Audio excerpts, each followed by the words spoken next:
Aujourd'hui, nous sommes ici à l'auditorium de l'Université de Thiès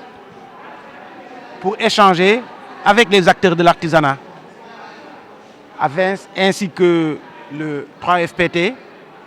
et le Promise, pour que les acteurs de l'artisanat puissent présenter leurs doléances et qu'on essaie de trouver des solutions idoines. C'est ce qui est donc à l'origine de cette réunion. Et c'est un programme qui, normalement, sera un programme national. Aujourd'hui, on est à Thiès, mais demain, on ira dans d'autres départements, d'autres capitales régionales pour parler directement avec les acteurs artisanaux pour enfin qu'ils mettent en place leurs doléances et qu'on essaie de voir dans quelle mesure on peut les accompagner dans des formations, mais également accompagner avec des financements islamiques, c'est-à-dire des équipements. C'est-à-dire, pour l'accès au financement, Madame la directrice de 3FPT va revenir sur les différents critères et peut-être même le Promise également pourra vous donner les critères d'enrôlement. Mais aujourd'hui, nous étions là pour montrer aux gens quelles sont les possibilités que donne l'État du Sénégal à travers ces structures qui sont des structures d'encadrement aussi bien pour la formation que pour le financement. solos ndaje bi moo doon tey dañu doon ñëw jàkkaarloo ak ñi nga xamante ne ñooy waaye xarala yi maanaam ñi nga xam ne dañuy liggéey ci artisanat jàkkaarloo ak ñi nga xamante ne le État du Sénégal jox ci seen activité pour ñu encadrer leen mooy tey ñuy remercier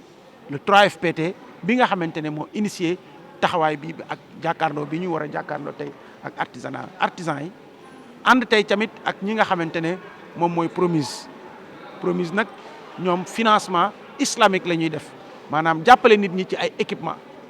loolu moo tax tey jii ñun artisanat ak président de la chambre des métiers ak mboolem ñi nga xamante ne ñoo ne ci artisanat bi ñoo ñëw tey di déglu ñi nga xam ne ñoo leen di accompagner leen ci formation maanaam nan lañ leen di tàggate ba ñu gën a ñoŋal seen i xam-xam ba pare tamit déglu ñii nga xam ne nan lañ leen di jàppale équipement maanaam la ñuy soxla ci seen liggéey nan lañ cey mën a am ba mu gën a yomb ak gën a yemb loolu moom mooy solos waxtaan bi te rafet lu baax a baax engagement ñi nga xamante ne ñooy artisan tax tey gis nga tey mbooloo mi ni mu fi ñëwee ni mu takkoo loolu mooy wane ne que ñoom lii ñuy def nii tey lu leen yitteel la. Donc le 3FPT existe depuis 2013 par décret de création en 2014 exactement, mais une initiative suite à des réformes en 2013. Donc moi je suis à la tête du 3FPT grâce à un décret me nommant à ce poste-là que le chef de l'État a bien voulu prendre. Je profite de cette occasion pour le remercier pour la confiance que le chef de l'État a placée en ma personne depuis le 16 mars passé. Donc naturellement, comme nous œuvrons dans le secteur de la formation professionnelle technique, quand on parle de formation professionnelle technique, donc c'est vraiment former le capital humain capable de porter le développement du Sénégal. Et formation professionnelle technique, ce n'est pas l'école de la seconde chance, c'est l'école au contraire qui doit aller de l'avant. Et parmi ce secteur, parmi les acteurs qui sont concernés, il y a le secteur de l'artisanat qui est un maillon essentiel du chef de l'État. Et vous vous en rendez compte, il ne passe pas 2 ou 3 conseils des ministres sans qu'il aborde la question de l'artisanat, son développement. Et naturellement, pour nous, la formation du capital humain est essentielle pour disposer vraiment de l'ensemble des axes nécessaires pour porter vraiment nos axes de développement. Donc aujourd'hui, on était là pour écouter les artisans. C'était d'abord présenter le fonds de financement à travers ces guichets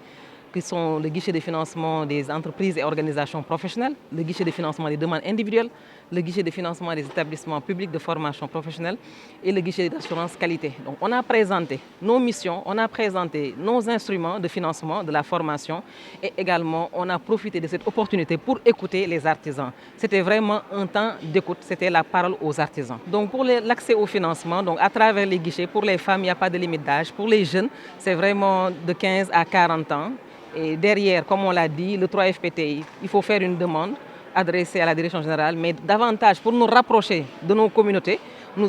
nous appuyons aujourd'hui sur le programme Xëy Ndaw Ñi qui a mis en place des pôles emploi entrepreneuriaux au niveau de chaque département et qui consacre vraiment l'enrôlement des femmes et des jeunes de chaque département. Donc nous nous appuyons sur ces pôles. Il y en a 46 au Sénégal. Et dès que les jeunes partent là-bas, ou les femmes, ils ont la possibilité aujourd'hui, pour les programmes que nous avons lancés, on a vu la sécurité routière sur sur lequel programme il y a eu un enrôlement. On a actuellement en cours encore les certificats professionnels de spécialisation et actuellement également en cours des formations sur la chaîne de valeur, cuir, agriculture, élevage, produits laitiers, vraiment sur toutes les chaînes de valeur possibles. Nous sommes en train de faire des formations. Donc pour les critères, c'est vraiment être quelqu'un qui est en demande, avoir un projet de formation, d'emploi ou d'auto-emploi. Parce qu'on ne forme pas juste pour former, on forme pour avoir un impact dans l'insertion. Maintenant, ce n'est pas l'insertion parce qu'il faut aller dans une entreprise et chercher du travail, mais ça peut également être former des gens pour qu'eux-mêmes, qu'ils puissent créer leur entreprise, et c'est ce qu'on appelle l'auto-emploi. Donc ñu ngi leen di gërëm di leen sant donc dañ fay ñëwoon tey donc ci ànd ak vraiment ay partenaires stratégiques lu mel ni le ministère de l'artisanat et de la transformation du secteur informel di ci ànd ak également Promise nga xam ne moom dafay yëngu ci wàllu financement islamique. Tey dañoo ñëwoon ñun vraiment di wane ñun 3FPT ci lan la ñuy yëngatu ci lan la ñuy liggéey wax ne ni nan la ñuy def ba mën a accéder suñuy financement. Donc moo taxoon tey ñu ñëwoon fii wane loolu ba pare mais également déglu surtout artisans yi. Parce que dañoo am pàcc bu am solo ci réew mi te déglu leen dafay tax ñu xam ne tamit fan lañ leen mën a gën a jàppale tam booy dimbali nit dafay baax tamit nga xam lan la soxla pour que yow sa jëm bopp fi nga ko mën a accompagner mu gën a leer. Donc tey dañoo ñëwoon vraiment ñëw Thiès nii rencontrer vraiment les artisans ñu def ko kàddu gi pour les artisans ñun tam bu ñu paree ëllëg déglu nañ leen bu baax lu bëri soo xeendu koo ko fi lu toll nii li ëpp téeméer ak juróom fukk ay nit GIE jot nañu fi inscrire ci activité yu tey yu déjà rek et ñu ngi vraiment jéem a def suñu kéemtalaay kàttan bu ko defee ñu mën a assurer formation bi nga xam ne ñoom laajte nañ ko fi tey. Donc pour mën a jot ci financement yi tey ji nii dañuy suqaliku vraiment ci programme mu xëy ndaw ñi bi nga xam ne le ministre Dame Diop moo koy jiite mu am ci département Sénégal bu ne am na foofu benn pôle boo xam ne que dafay yëngatu ci wàllu xëy ndaw ñi ak jigéen ñi. Donc pour ndaw yi dañuy wax ne que fukk ak juróomi at la ba ñeent fukki at maximum mais pour jigéen ñi noonu amul limite d'âge donc fu ñu mënti tool rek dañuy mën a def seen demande de formation. Léegi bu ñu demee ci pôle emploi entrepreneuriat yi am na foofu benn ndaw 3FPT bu fa ne boo xam ne que buñ ko jegee rek moom dina leeral lépp